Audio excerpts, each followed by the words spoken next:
Hi, my name's Michael Crawford. I'm your training instructor for this demonstration. Today we're going to cover Document Manager. So in the Document Manager we can do lots of beautiful things to automate our processes. So things like grouping and selecting your documents, setting batch processes such as PDF, revision control, updating your sheet templates, putting in the data from your project, batch updating your custom properties, and basically doing all these one after the other in a selected format. So in this training tutorial I'm going to cover pretty much the Document Manager, how everything can be automated in such a way that it's so simple and easy to use, and it'll remove a lot of those repetitive processes. So let's go back to the previous project that I've used in some of the previous demonstrations. So before we use the Document Manager we have to consolidate first and make sure that our consolidation works. This project has already been consolidated, so we don't need to worry about the consolidation. So now once we've consolidated, we then can go to the Document Manager, which is under the Documents tab.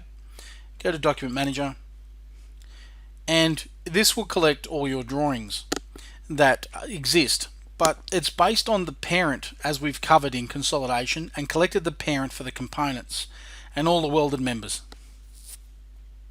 If we wanted to sort or organize or group any of our items or drawings, we can select the type and group them so that plates, sections, vendor items and welded members all come up. The reason that we have a vendor drawing here is because there is a drawing that's associated to that stanchion, and that's the reason it's come up. If you wanted to find out what that was and you weren't too sure about it, you just double click on the row in any value on any column and it will expose that drawing. If you want to close it, hit cancel. So you can see that's the plate, that's the beam, and these are the sections in the beam. So right now you can see we've got marking in place, so you can sort by mark, and in here you can see now I've sorted by mark and it's ended up putting all the welded members at the top and then plates, sections and vendor items. But what if you wanted to group them together? Well, you can do that quite easily. In a project just recently done, we can group by zone and drag and drop the zone, or we can grab the header of the type and put it up the top. Now what that does is that groups it into the different drawing types that are in your project. In this particular case you can see that the type has been broken up: plate, section, vendor and weldment. Now if you've got general arrangements, will also come in as well. So the Document Manager allows you to be able to group your drawings and deal with those drawings individually.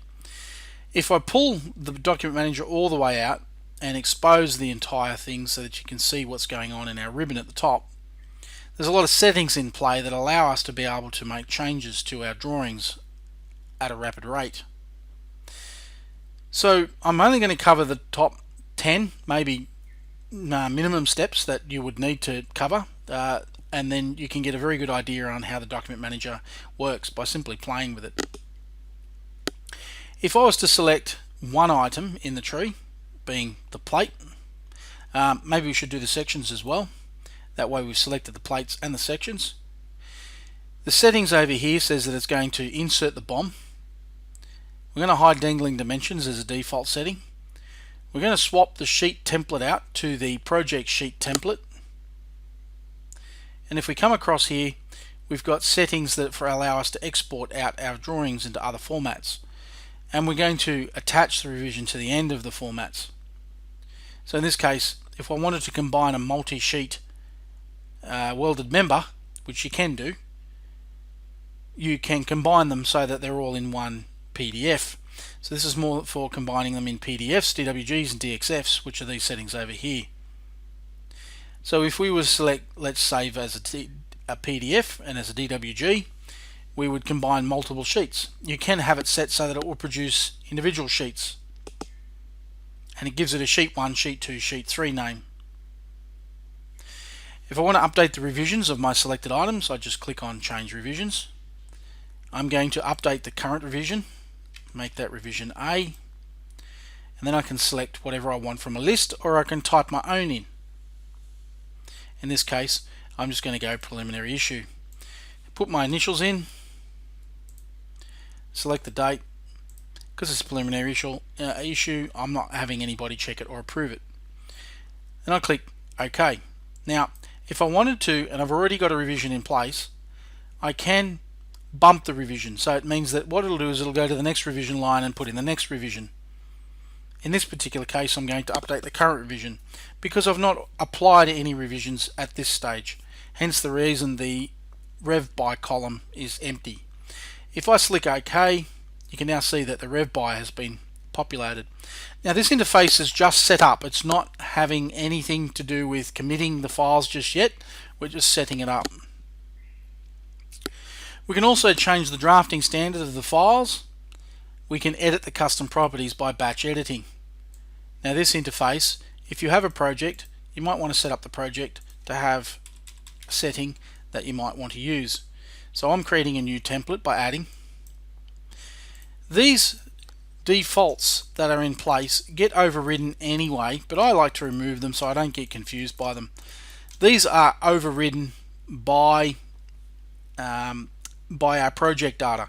When we commit our changes and our processes to the creation of the drawings, the projects has a higher priority for the project data to overwrite what's in the batch update custom properties. So there's an order of sequence. So in this case, I'm going to put in the drawn date. So the drawn date today, and then we unfortunately have 2 in here which we're going to clean out in the future. So just be wary that the drawn date that you may have may not be selected correctly. When we go through and tidy up the custom properties of our drawing sheet templates, because this is where this information is collected from, we'll remove that so that's not a problem. And we might want to change the job number, so that comes up as job number in our project. Once we've made the changes that are required, we might want to put in one more. Actually, I like putting this one in. The watermark. Preliminary. Oh, come on.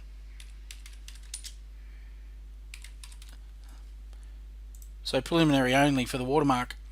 And there we go, update. That gets added. And now this data has been set for that template. And then when we click OK, it remembers the data for that template so that it gets populated inside our drawings. Now that we've done that, we can leave the drawings open or we can open commit. Sometimes I like to leave the drawings open because I might want to go through the PDFs and have a look at what's going on with the PDFs.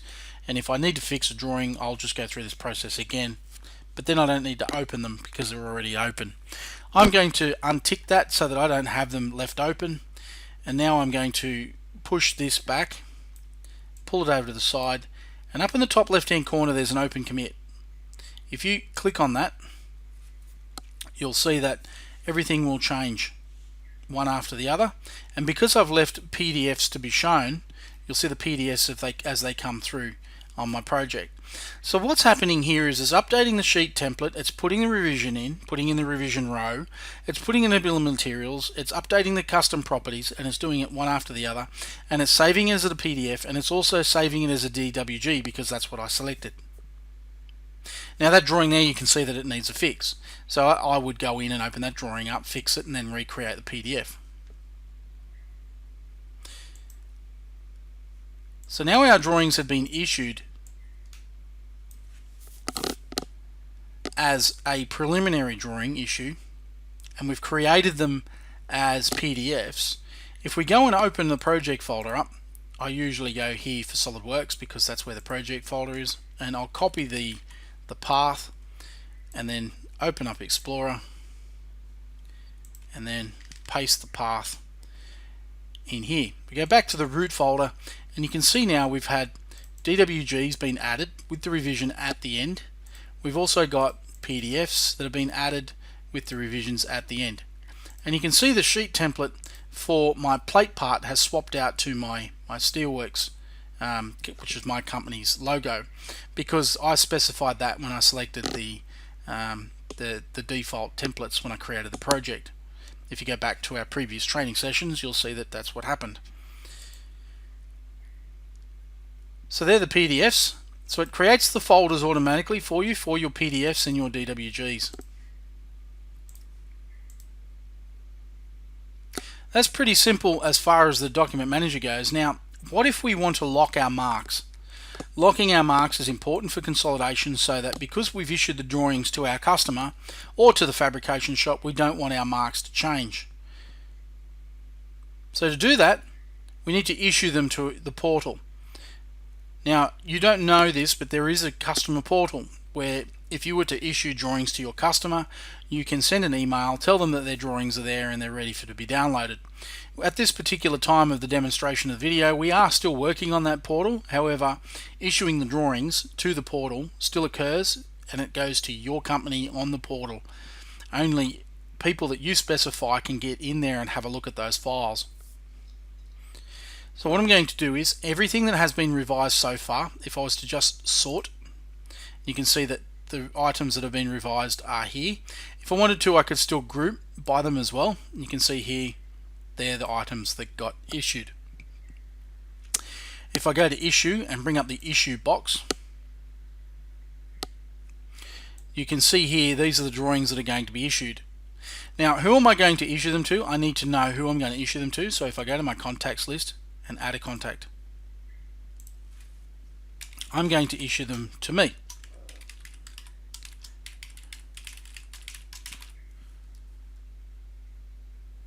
Oh, I put the email in the wrong place. That's okay, because we can copy and paste.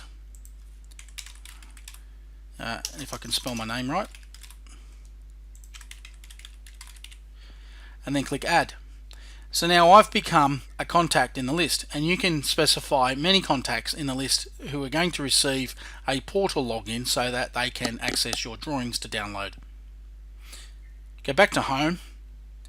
We select the files we're going to issue, which are these ones, and you can see by automatically defaulting, it's picked up that there are DWGs because they're in the folder and they're in the project, and it's picked up the PDFs as well. We're going to issue those to the portal. This is where the list of customers or a list of contacts that you're going to send a link to allow them to be able to pick up and log in and get your drawings. By default, down the bottom, we have these set up. If they exist, it will collect them, and it automatically does that here anyway. And then we click issue. So now those files are being uploaded to the web server, the DWGs, the DWGs and the PDFs that we've created. You can also issue DSTV files, plate DXFs and DXFs as well. So now they've been issued to the portal, those drawings marks have been locked. So that means that now if I was to go and change something in consolidation, when I go to reset the marks, it will give me a warning to tell me the drawings have been issued. Would you like to reset the marks on those that have not been issued, or would you like to reset the marks on all of them? So just be mindful that that is in play now. If we go back to the document manager, you can see which drawings have been issued as their status implies. Pretty powerful tool, can do lots of things, and it can help you out with lots of beautiful features. I'm going to run you through just a Weldment profile because there's a message that pops up and you should be aware that there is a Weldment profile message, and it's to do with the actual processing of the bill of materials. Weldment, not profile, I should say weldments, welded members, they have lots of components, so sometimes they can get quite large. So you might not want to update the bill of materials and you've accidentally selected bill of materials to be updated. So in here we'll select one of these beams and you can see that this is made up of multiple components.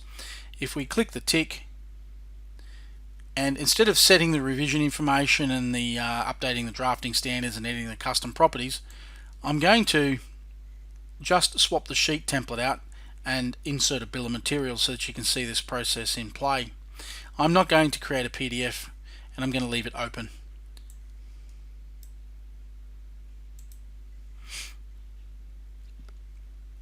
So this message will pop up. If you've got dual screens, it might end up accidentally popping up outside on the other screen. It could be hidden behind things. So if you find that you feel as though that this is locked up, that message might be over here on another screen somewhere. So This is a message that tells you, do you want to update the bill of materials? And the reason that that's the case, you might have a whole drawing full of bill of materials information that you don't want to change or update. So you can actually skip updating the bill of materials on welded members. It only applies to welded members.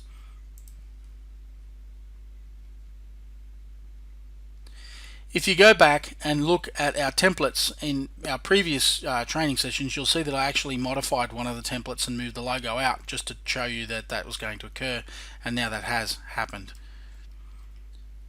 In the bill of materials, if your project happens to start with an M or an N, be mindful that your header may end up being down the bottom, and the reason for that is it's actually sorting this column in order, in a descending fashion. Also too, your BOM template, you might want to change your BOM template, and you can do that simply by copying over or saving over the top of your BOM templates in your library. To do that, it's quite simple. Just go up the top, click on the left hand corner, and then save as. Change this to a BOM template, which it is automatically. Go to your library, my library is there, pick your standard, go into your BOM templates, and this is a welded member BOM template, so I can save over the top of that BOM template. And from this point on, if I make a change to the BOM template, it will automatically add it.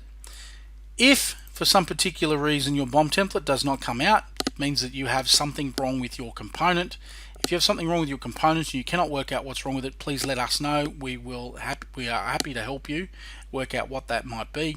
You might find that a length may not have a 0 in it. We need to have a length with 0 in your files, which we covered in component data requirements.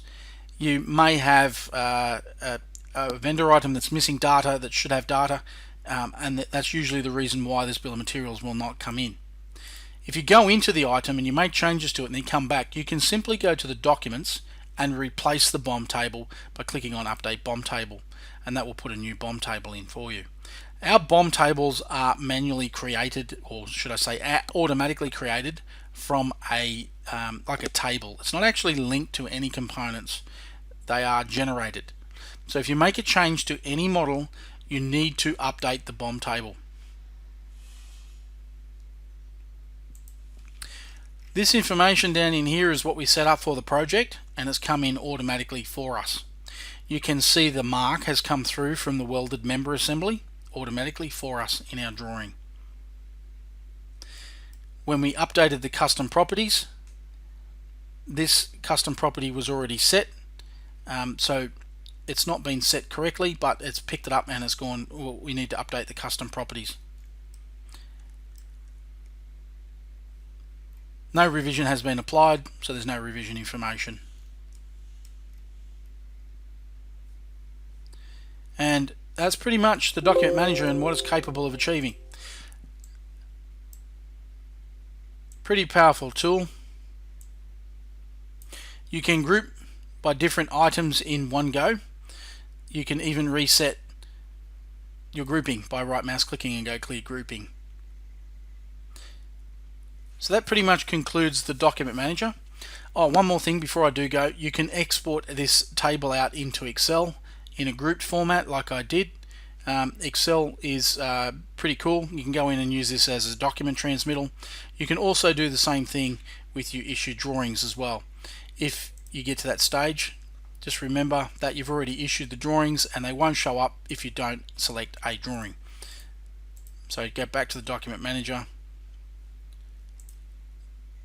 group by revision, and then when I issue the drawings, you can see that these drawings were already issued as Rev A, so Rev A is already in the system. If we generate a report from this, what's going to happen is every time we go to make a change to the revisions, this information is going to come in and it's going to add the revision column for each time a new revision is issued, and that way we can track all the changes that have occurred throughout all the drawings in the job.